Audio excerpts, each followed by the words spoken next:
Bronchial asthma. What is bronchial asthma? Asthma is characterized by chronic airway inflammation and increased airway hyperresponsiveness, leading to symptoms of wheeze, cough, chest tightness, and dyspnea. It is characterized functionally by the presence of airway obstruction, which is variable over a short period of time or is reversible with treatment. Classification of bronchial asthma. According to frequency of symptoms, severity of attack, and pulmonary function test, asthma is classified into four groups. 1. Intermittent asthma, 2. Persistent asthma, 3. Acute asthma exacerbation, and special variant asthma. In intermittent asthma, in between attacks, patient is symptom free and pulmonary function test is normal. Persistent asthma. When frequent attacks occur, more than 2 per month, and in between the attack, the patient may or may not be symptom free. In acute asthma exacerbation, there is loss of control of any class or variant of asthma, which may cause a mild to life-threatening attack. In special variant asthma, there is exercise-induced asthma, drug-induced asthma, seasonal asthma, and cough variant asthma or eosinophilic bronchitis.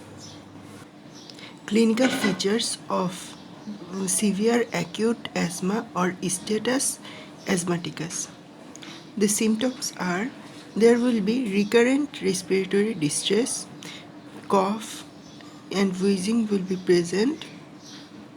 Chest tightness is seen in older children, and family history of asthma or atopy is sometimes present, and low-grade fever or absence of fever is seen.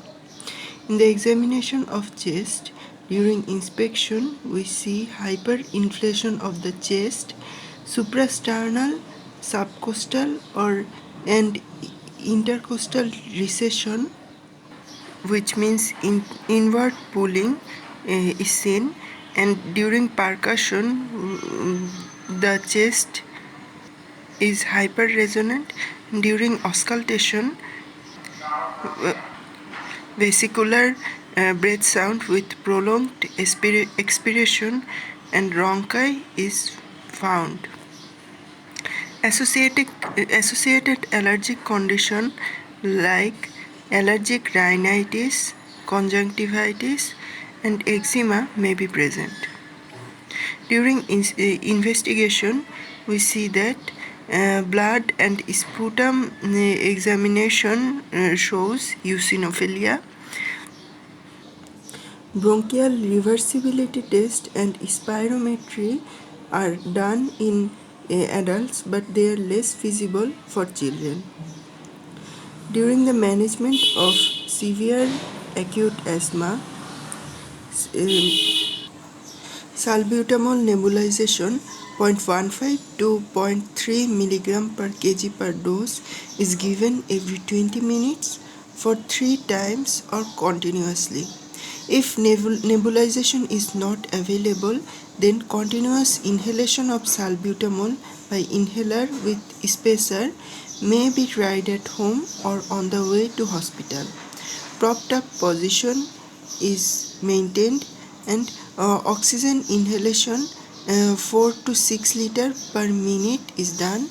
Then injection hydrocortisone 3 to 4 mg per kg 4 to 6 hourly, or prednisolone 2 mg per kg per day for 3 to 5 days, or as necessary is given. If condition doesn't improve, nebulized ipratropium bromide may be added. If condition still shows no improvement, then injection aminophylline may be tried. If still no improvement occurs, then adrenaline magnesium sulfate nebulization is given. In refractory cases, ICU ventilatory support is given. The long-term treatment of asthma is uh, giving asthma education, then regular use of preventer drugs such as inhaled corticosteroid, hormones, and leukotriene antagonist should be used. Then regular monitoring of lung function by peak flow meter is done. Then asthma diary is maintained, and triggering factors should be avoided as far as possible. The triggering factors are as mnemonic ASTHMA, A for allergens, pollen, dander, dust, fungal spore, etc. S for sports such as exercise, game, traveling. T for temperature such as cold weather, wet, windy weather. H for heredity or familial reasons. M for mites, and A for anxiety such as stress, worries, etc. What is the difference between bronchiolitis and asthma? Bronchiolitis occurs mainly in less than 2 years of age, peaking at 2 to 6 months, and asthma occurs usually after 2 years. In bronchiolitis, runny nose and wheeze is present, which is also present in asthma. Then in bronchiolitis, mild crackles is found, and asthma crackles is absent. In bronchiolitis and asthma, in both cases rhonchi is more found, and in bronchiolitis response to bronchodilator is doubtful, but in asthma the response to bronchodilator is good. In bronchiolitis, white blood cell count is normal. In asthma, white blood cell count is normal, but maybe eosinophilia occur.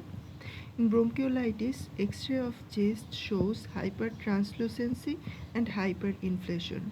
In asthma, X-ray of chest shows hyperinflation.